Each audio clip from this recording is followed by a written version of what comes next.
جی فرحان بھی بہت شکریہ، آپ نے انتہائی اہم ایشو پر جو ہے وہ اپنے ناظرین تک صحیح خبر پہنچانے کے لیے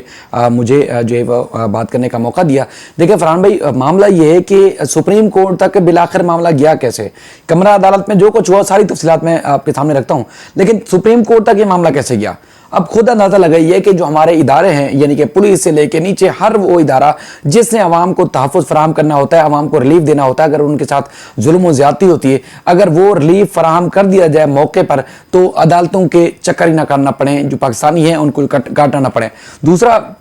آپ کو پتا ہے کہ مافیاز اور جو وہ لوگ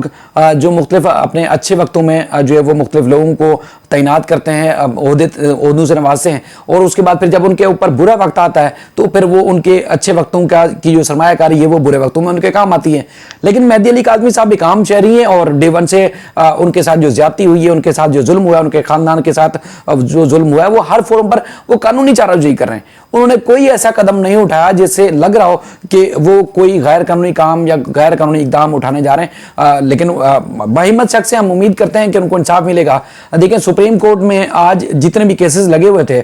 دیگر کیسز، ان سب کیسز میں سب سے زیادہ مہدی علی کاظمی صاحب کیس کو ٹائم ملا۔ جبران ناصر صاحب چونکہ سپریم کورٹ میں انرولڈ نہیں ہے، تو جسٹس منیب اختر صاحب نے ان کو کہا کہ آپ آرگومنٹ نہ کریں، اور جو دیگر جو نبیل کلاچی صاحب تھے ایڈوکیٹ، انہوں نے دلائل دیے، تمام دستاویزات پیش کی گئیں، اور سماعت کے دوران تینوں ججز معزز ججز سامنے، جس میں جسٹس سجاد علی شاہ صاحب جو ہے، اور اس کے علاوہ جسٹس منیب اختر، جسٹس محمد علی مظہر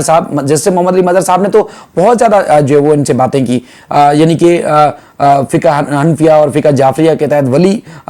کی اجازت کے بعد نکاح نامے سے لے کر نکاح کی اجازت سے لے کے ہر وہ بات کی جو ایک عام شہری اور عام جو ہے وہ لوگ سمجھتے ہیں۔ یعنی کہ یہ معاملہ اتنا ہائی پروفائل ہے کہ وہ ججز نہ صرف کیس پڑھ کے آئے تھے، بلکہ وہ اس کیس کو ٹی وی پہ یا سوشل میڈیا پہ جو رپورٹ ہو رہا ہے وہ سارا، مجھے لگ رہا تھا کہ وہ سارے معاملات کو دیکھتے بھی ہیں، مطلب ان کو اتنا پتا ہے کہ مہدی علی کاظمی صاحب کون ہیں اور ان کے ساتھ یہ سب کچھ کیا ہوا ہے۔ ورنہ آپ اکثر دیکھتے ہیں کہ ججز کو ان چیزوں کا علم نہیں ہوتا کہ پاکستان میں یا ملک میں کیا چل رہا ہے، جب فائل جاتی ہے، دلائل ہوتے ہیں، تو اس کے بعد ہی پھر ان کو پتہ چلتا ہے۔ مہدی علی کاظمی صاحب کو انہوں نے بار بار سنا، عدالت نے ان کو پیشکش بھی کی۔ ایک تو پہلے تو یہ پوچھا کہ بچی کہاں ہے، تو بتایا گیا کہ بچی تو لاہور میں، سندھ ہائی کورٹ نے حکم دیا تھا تو بچی اس لیے وہاں چلی گئی،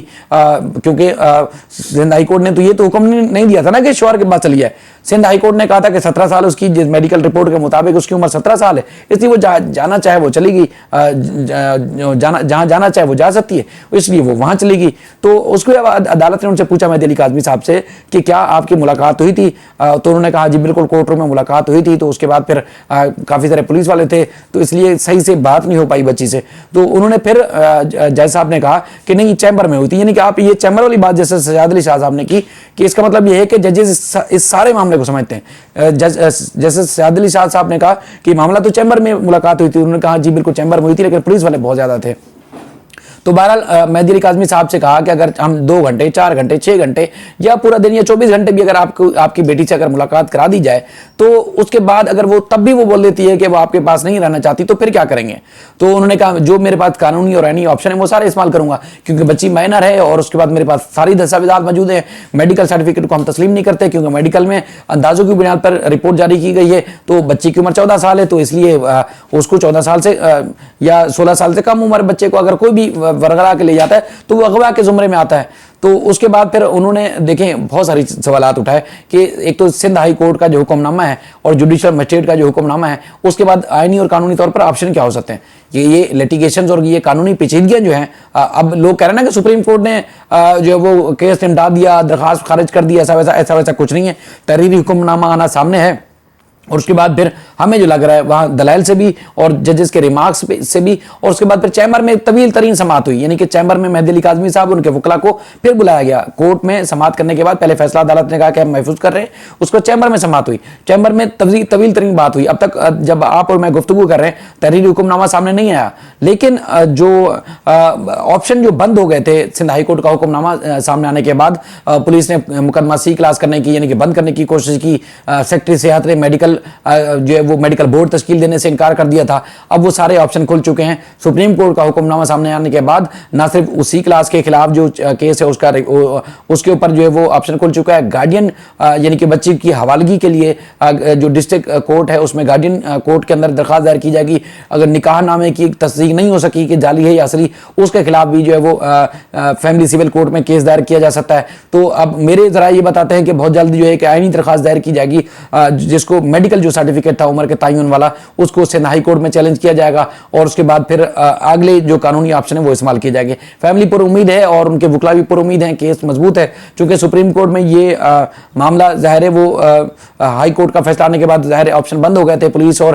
سیکٹری سیاحت اور ہر دوسرا بندہ یا ہر دوسرا ادارہ یہ بہانہ کر رہا تھا کہ سندھ ہائی کورٹ کا حکم نامہ سامنے آ چکا ہے, تو لہٰذا ہم جو ہے وہ مزید کارروائی نہیں کر سکتے. سندھ ہائی کورٹ کے فیصلے کو جو ہے وہ ایک بہانہ بنا کر یا اس کی روشنی میں جو ہے وہ سارے معاملات کو ٹالا جا رہا تھا, لیکن اب دوبارہ سے یہ اس معاملے کی اثر نو تحقیقات بھی ہوگی اور اس سارے معاملے کو عدالتوں میں دیکھا بھی جائے گا. نا امید نہیں ہونا, لیکن یہ کہ قانونی پیچیدگیاں ضرور ہیں کہ ظاہر ہماری انہیں قانون ساز جو اسمبلیاں ہیں انہوں نے یہ قانون بنائے ہوئے ہیں کہ سپریم کورٹ براہ راست کوئی جو ہے وہ حکم نامہ جاری نہیں کر سکتی, ہائی کورٹ براہ راست کوئی فیصلہ نہیں کر سکتی, اور اسی طرح ہر ادارہ ایک دوسرے سے جڑا ہوا ہے. وہ سارے جو فورم ہیں قانونی فورم کے ذریعے ہی جو وہ استعمال کیے جا سکتے ہیں. تو مزید آگے جو ہے وہ اپڈیٹ ہوگی. دوسرا جو سی کلاس چلان پیش کیا گیا تھا اس کے اوپر دلائل جو ہے وہ انشاءاللہ 25 تاریخ کو ہوں گے, 25 جون کو, اور اس کے بعد پھر یہ 24 جون کو بتایا گیا ہے کہ